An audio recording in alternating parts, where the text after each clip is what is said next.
neighboring property owner or someone else involved with the project or near the project?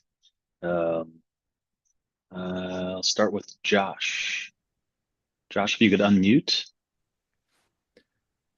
Hi, I'm Josh Surrey. I'm a neighboring property owner.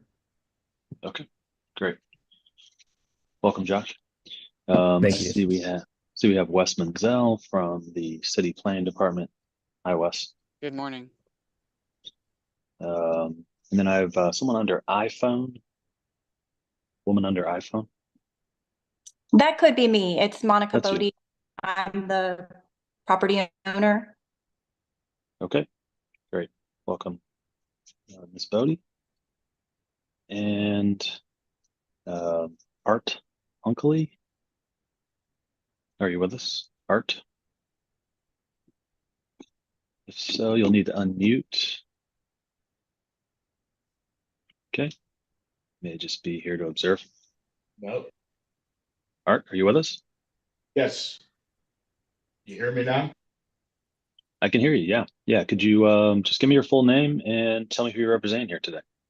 Okay. It's Art Hunkley, professional engineer, and I am a consultant to the Bodies and handle the technical end of things here. Okay, great. Mr. Hunkley, will you be providing any testimony here today? Yes. Okay. Do you mind activating your camera for me? We'll just need to have that active during the testimony. Great.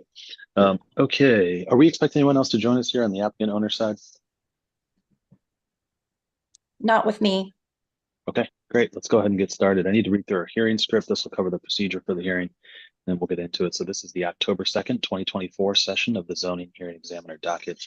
Again, my name is David Sturkey. I'll be presiding over the hearing. The case before us today is case number ZH20240116.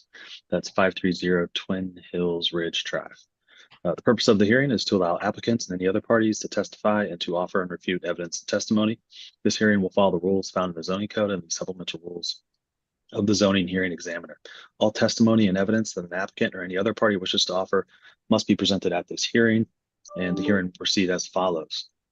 The applicant, the applicant's attorney, or the applicant's agent will first present the applicant's case. So for our purposes here today, that will be Ms. Bodie and Mr. Hunkley. I will allow you to orient the presentation however you would like. One of you can speak, both of you can speak, however you think you can best tell me about the project, background you think I need to know that's important, what the relief is that you're requesting, and why, of course, I should grant that relief. After you've had that opportunity, I'll move over to Mr. Surrey to provide anyone else from the public that joins us to provide any testimony after the applicant has presented its case. I'll hear from the planning department and Mr. Menzel if he would like to provide any testimony in addition to his staff report. In the event that any party testifies or offers argument in opposition to this application, the applicant will have an opportunity to respond to that testimony that was offered in opposition and then make any closing statements. After all presentations have been made, I will close the hearing. Decisions may be expected within 2 weeks. I may limit or exclude any testimony that I deem irrelevant or outside the scope of the application being considered. I may interrupt any speaker to ask questions or to make any comments. In the event of any technical difficulties with the Zoom technology, I'll do my best to troubleshoot those issues on the fly. But to the extent there's some defect in the tech that prevents us from meaningfully going forward with this hearing today, I may continue or postpone the hearing at my discretion. Okay, last thing I need to do is just swear in all of our witnesses. If you intend on providing any testimony here today, making any comments, asking any questions, really doing anything other than just strictly observing, then the zoning code requires that I swear you in. So I'm going to do that now. So if that's you, if you could just raise your right hand, make sure that you are off mute. I'll need everyone to answer out loud. Do you swear or affirm that the testimony you shall give will be the truth, the whole truth, and nothing but the truth? Yes. I do. Yes. Okay, great. Thanks, everyone. All right, who will be taking the lead here then on the applicant's presentation? Monica, if it's okay with you, I can run through what we've submitted and set the background for what relief we're looking for. That's great. Thank you, Art. Okay, Mr. Sturkey, I can only assume that you have copies of the the documents that we presented.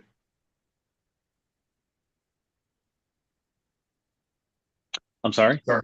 I can only assume that you have copies of what we submitted.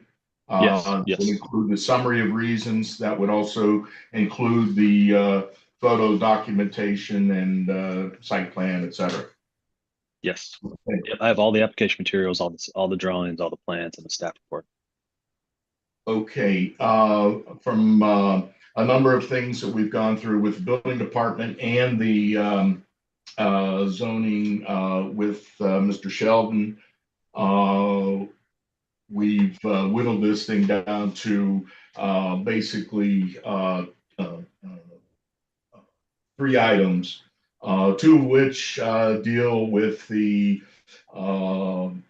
super imposition of the hillside overlay district, which came about in the 90s, I believe. And this supplements, complements the original underlying zoning SF20. And so what that basically introduces is the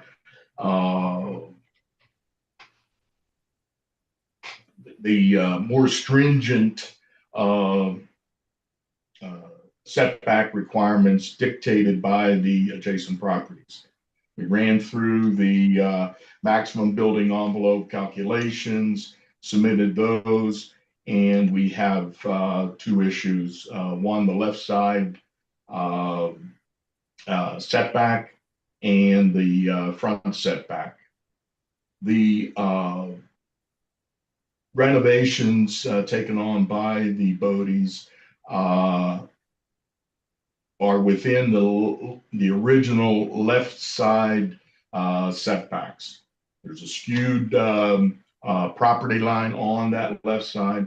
When we were the original construction is closer to that property line than the anything that was encountered in the renovations.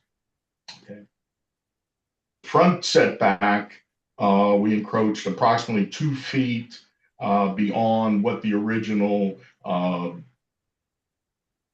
setback was, well within the underlying SF20 setback requirements, but nonetheless 2 feet closer to the street.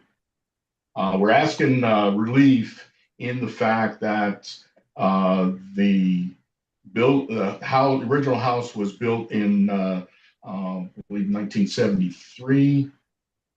63, excuse me.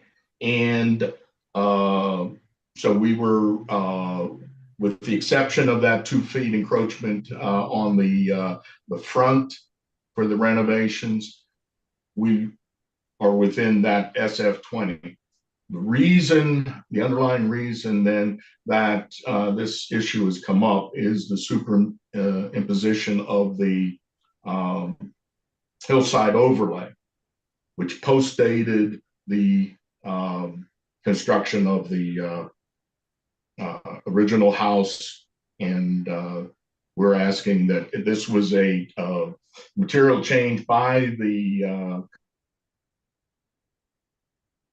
county, by the city, and we should be exempt from that. Okay. Don't know if I clarified that or confused that, but we feel that for 2 other reasons that the hillside should not apply. One is the fact that all the lots in that particular neighborhood are more of a estate type lots. Even though they're just SF20, they are anywhere from 2 to 12 to 15 acres, and really don't fit the mold of the Mount Adams, Mount Lookout type of neighborhoods where properties are much denser. And then again, the fact that this was superimposed after the fact, we feel that there should be some relief. All other aspects of the hillside overlay, the soils, the slopes, the slope in general for hillside is 20%, and we are much less than that at 13.8. The property, the construction, the dwelling is on the plateau at the crest of the hill, as are the neighboring properties. And one last thing is the original property down there at to the right side was the original property that was built in the early 1900s. And it is the outlier that causes a lot of the distortion to the calculations on that maximum building envelope. And again, that's 600 feet away, and we feel that it should not have the impact that it technically does with the overlay district. Is there any questions to what I presented on the setbacks?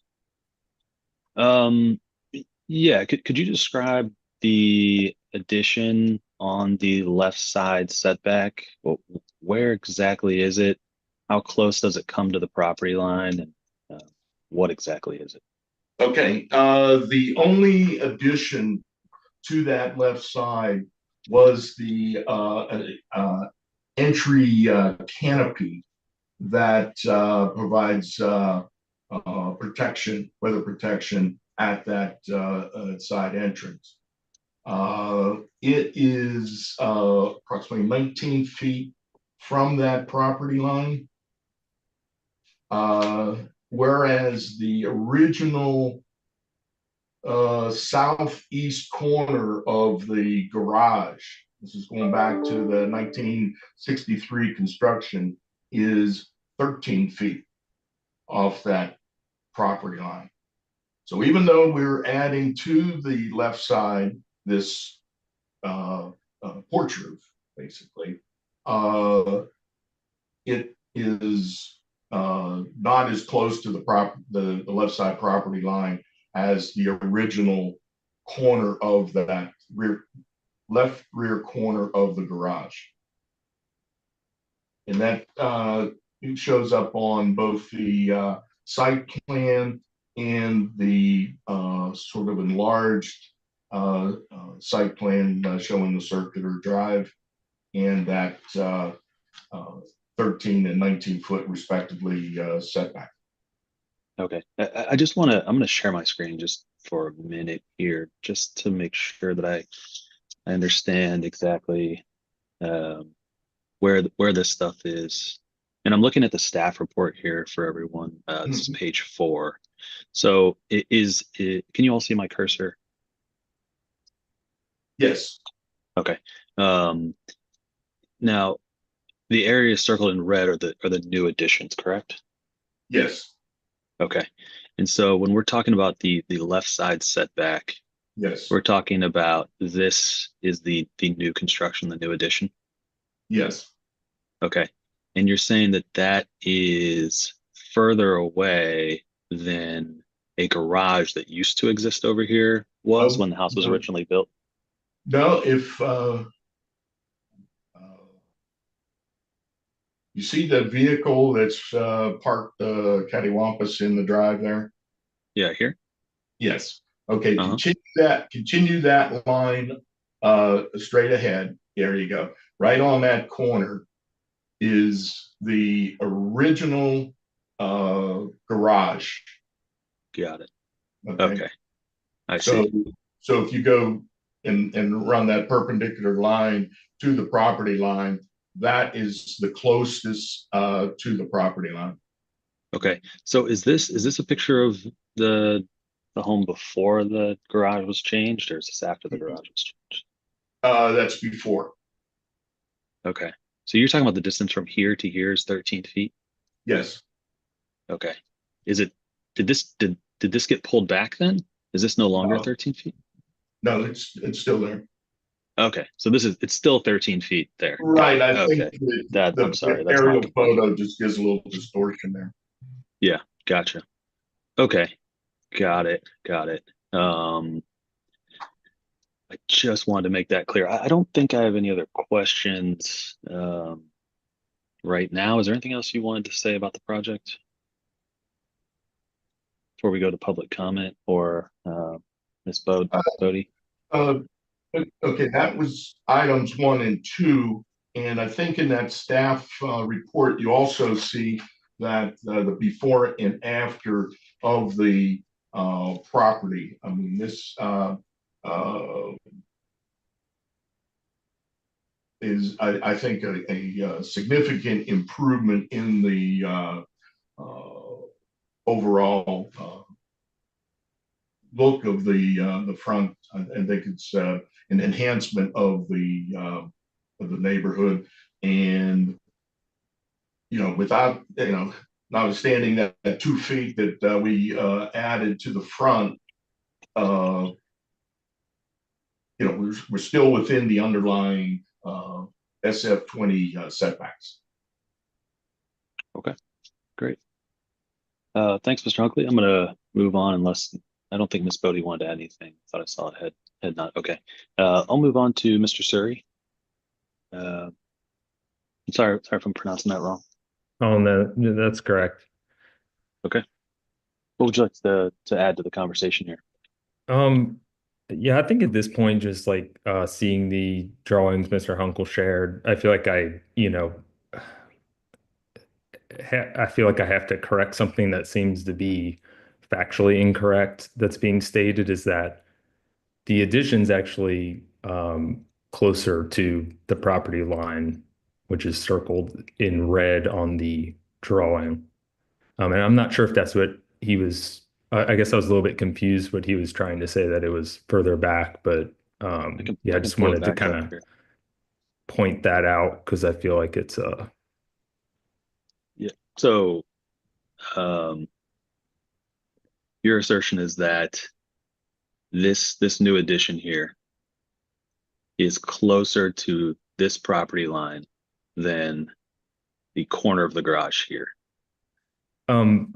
what I'm saying is the addition circled in red that you pointed to first, that Yeah. bump out from the garage. Yeah. On the right side of that circle is Yeah. it's just a kind of a factual technicality. Like it's actually closer to the property line. It's And closer to the property line, but it's I'm no. sorry, Ms. Bodie. Ms. Bodie, I'm sorry. You will have a chance to respond to anything that's said during public comment. Let's just go one at a time here. Sorry, Mr. Suri, what were you saying? I was just saying that, I believe it's that bump out was constructed during the renovation, which makes it actually that original footprint closer to the property line. And I don't know. Well, yeah, I think, well, my impression of what Mr. Hunkley said, and I don't want to speak for him here, was that, if we're measuring setbacks here, the setback is just the distance from the structure or the addition or whatever to the actual lot line, and that the distance from the original structure here to here is a shorter distance than here to here. And that seems like a rather something that's factual. It's not really opinion based. It's something we can measure even on cages. So your assertion though is that from distance from here to here is shorter than here to here. Oh, no, I'm sorry. I think I just misunderstood what Mr. Hunkel said originally, that the new footprint was actually further away. I agree 100% that Okay. the line you're pointing to is definitely closer to the property line. Okay. Sorry Okay, for sorry. the confusion. Yeah. No. I just wanted to clarify that as I was going through. So what was your assertion more generally, that it just adds more bulk closer to the property line in general, or? Just that front bump out factually is a little bit closer to the property line than it was before it was constructed. That's it, just Right. from a Gotcha. factual standpoint. I just Yeah, yeah. wasn't sure if that's what he was saying. We clarified it, so makes Okay. sense. Okay.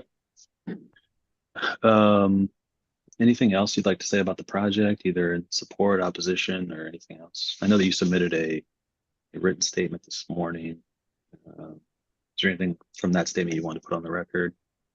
I'll add it as a part of the case record officially, but is there anything you wanted to discuss now about it? Yeah, I mean, I think I can touch on briefly for sake of time that, the Bodies and I have been in a lawsuit. This we had an issue in 2021 where the Bodies tried to construct a garage that's on that concrete driveway footprint that you're showing on the aerial map now, which would have gone to the edge of the concrete driveway that you're seeing there. Mm-hmm. And we requested that they get a survey before they do any construction. And we went through a process of, a lawsuit, and there were claims of adverse possession and prescriptive easement. And we went to a jury trial, and we supposedly resolved with a settlement, which is still pending. And yeah, I mean, I think in regards to these other construction projects, I don't really have anything to say about them. But I think it's important to point out that, um, you know, the Bodies are requesting, variances for all this construction work. And this all kind of started, some of these projects started in 2021 and on during our lawsuit, during a time when we've had to defend our property from a adverse possession takeover. And I think there's just something I think that should be noted, because this is not, from my perspective, a case of, hey, this was some accidental thing, or we are close and we're looking for relief. I think it's important that, in a public hearing, that the decision makers are aware that this construction was going on when we were requesting the Bodies to get a survey, get permits for their work. And, there was, from 2021 till right now, a disregard for our property. And yeah, I think that's just kind of, I don't have anything to say specifically about the other projects or construction, but I feel like that's an important backstory that's probably not fully understood by perhaps some of these people that are reviewing this.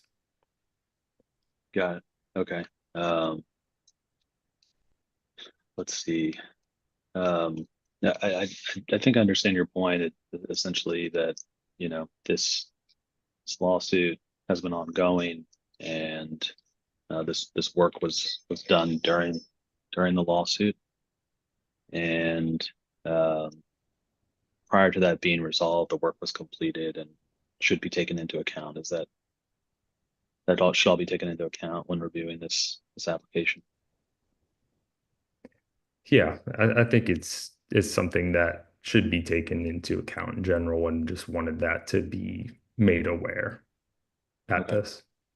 Sure. Well, all these statements will become a part of the record, and your written statement I will add to the case record as well, so that will all be noted and documented. And I appreciate your time and testimony. Is there anything else you want to say? No, I don't think so. Thank you. Okay, sure. I'll give the applicants a chance to respond in just 1 minute, but first I'm going to go to Wes and see if Wes has anything that he would like to add here.